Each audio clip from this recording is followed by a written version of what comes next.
Hello, this video will be linked to some recent uploads where I've done a bit of a focus on ceremonies, rituals, superstitions, and I'll put those links in the description.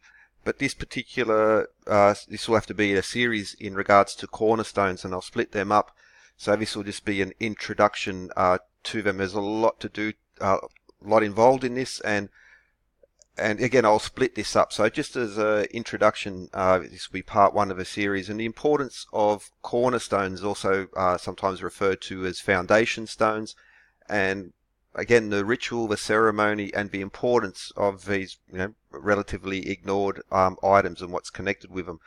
And again, we'll just mainly be focusing on the US, and these are sites that I've covered in earlier video series, because all these sites have got the numbers, the symbols and overflow. But so again, the focus of this particular one will be looking at Freemasonic connections to Cornerstone Ceremonies. And for instance, I did a recent video on faith, hope, and charity, but also grain, oil, and wine. And again, those links will be in the description.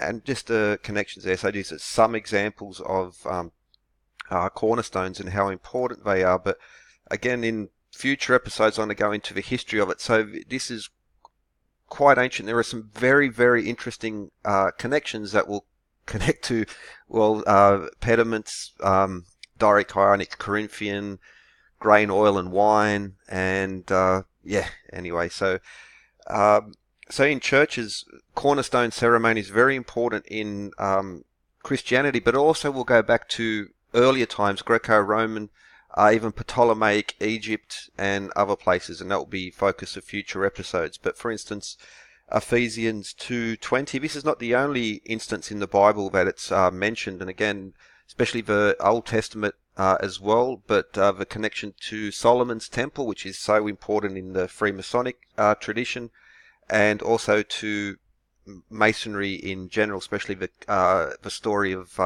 King Hiram of Tyre. So Cleopatra's Needle, again, that had to do with the lift, but again, this was a cornerstone Freemasonic ceremony. You see the aprons, but also the lifting gear as well, which is a focus. So there's a lot of stuff about what stones can't be lifted using simple technology. And that's anyway. Illinois State Capitol. So they found the original cornerstone was found buried under the steps there. This was in 1944.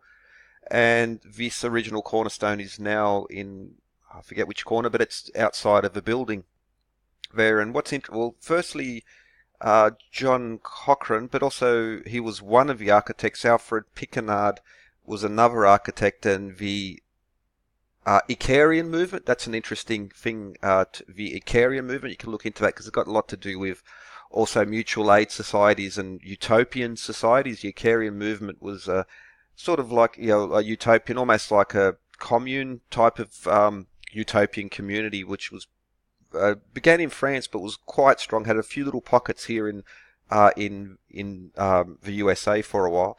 But this cornerstone is interesting for a few reasons. Well, again, it's a Masonic fraternity, the ceremony. 2 years after the completion, the cornerstone was found to have cracks, and that was one of the reasons explained why it was then removed and later put underneath there. But there is another interesting, let's call it a rumor.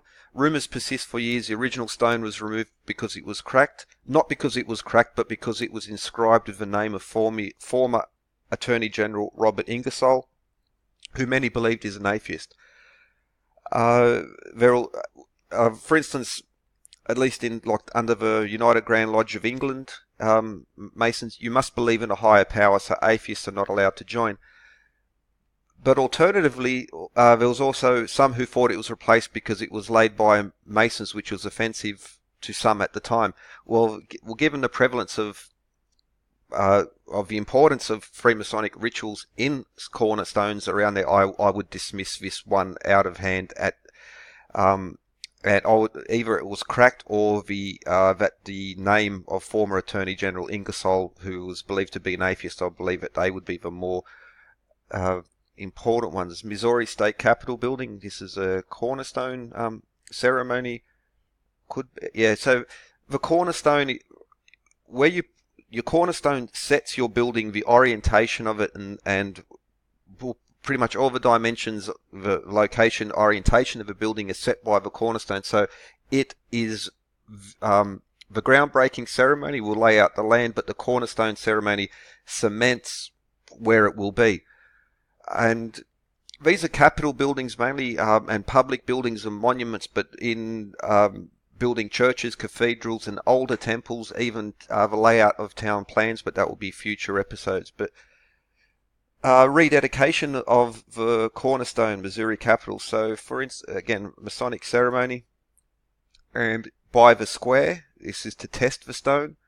And again, this is referenced in the Bible and older, much older texts as well. So, but also using the plumb line as well, which is one important feature in regards to this, and grain, oil, and wine as well in this. When a cornerstone slate, grain, oil, and wine is used in the ceremony.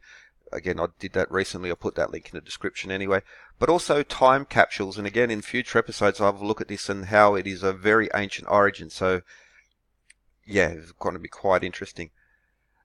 Perry's Victory International Peace Memorial in Ohio. This is the world's largest Doric column. And the height of the column, you have to look at the Doric measurements.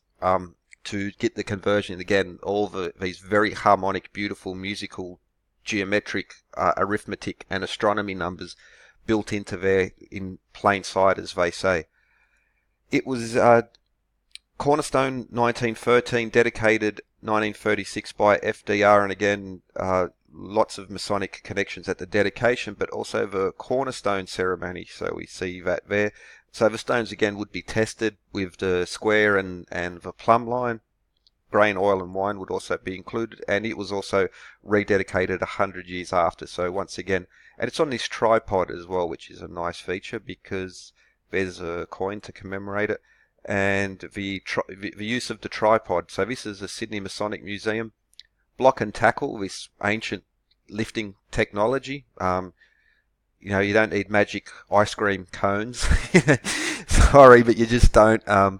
And yeah, so you can lift this stuff, and it's beautiful, simple physics, and it's a wonderful thing. But again, this use of the tripod ceremonially as well. For instance, the U.S. Capitol, the Cornerstone ceremony, the tripod, and again, this lifting, lost ancient high technology, as they say. South Dakota building, state capitol building again, and it's, yeah, okay, that's an campus thing, but the cornerstone as well. So the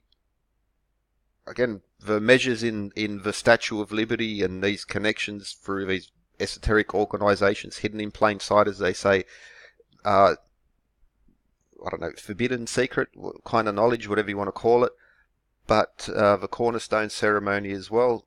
So you see the plaques for the rededication. This is, again, this was in 1960, so 1884, and then rededicated 1962.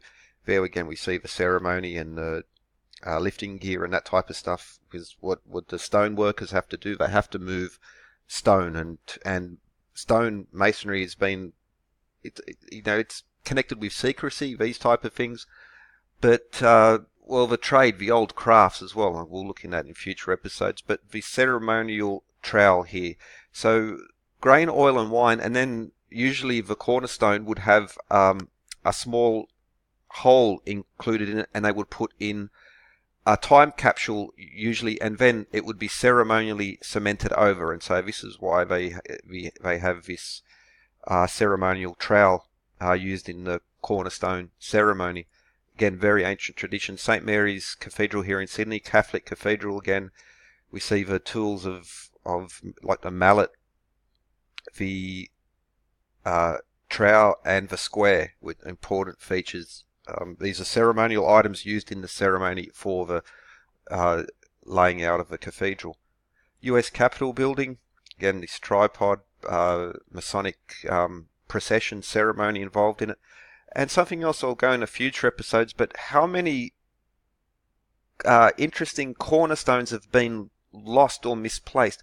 very much like the Illinois State Capitol building, but so this is a plaque, and beneath this tablet, the cornerstone was, so you can't see the cornerstone anymore, which is unusual. Again, that's something I'll look at in future episodes, but this corner ceremony, or compound pulley, and the tripod as well, and the ceremonial. So once the stone's laid, it would be tapped 3 times, and that's an important feature of a free, but it would be tapped 3 times to be put in place, and so really interesting stuff.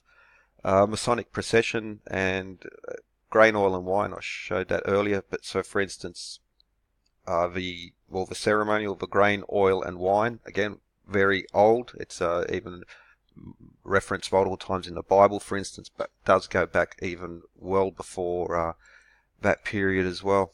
And we also have, so these are in the museum. These were the tools, including the square and the all of the plumb line. So there would be a string attached to that, and to the level, the plumb line, the level, on the level, so they say, or this is a square house. These are, again, been in our important phrases that have been still passed on, and then the origins, meanings of them have been lost very much. This was 1993 rededication of the cornerstone, like a reenactment of that ceremony. And got grain, oil, and wine. Grain, oil, and wine. Okay, so also, well, okay, so yeah, we see the Masonic, the square and the compass in this. This was Missouri State Capitol using the square. And what do we have? Mason tracing board. So what do we have? We have the square and the levels, and also this level, the plumb line and the level, and the square to test the stone, to say that the stone is tested and the stone the builders rejected is another phrase. We'll get into that in other episodes.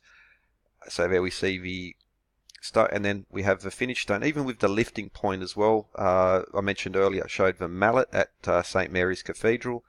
So we have the mallet, the square, the plumb line, and the trowel. So the trowel, the mallet, the square, and if I just go back to St. Mary's here at Catholic Cathedral here in Sydney, mallet, trowel, and square.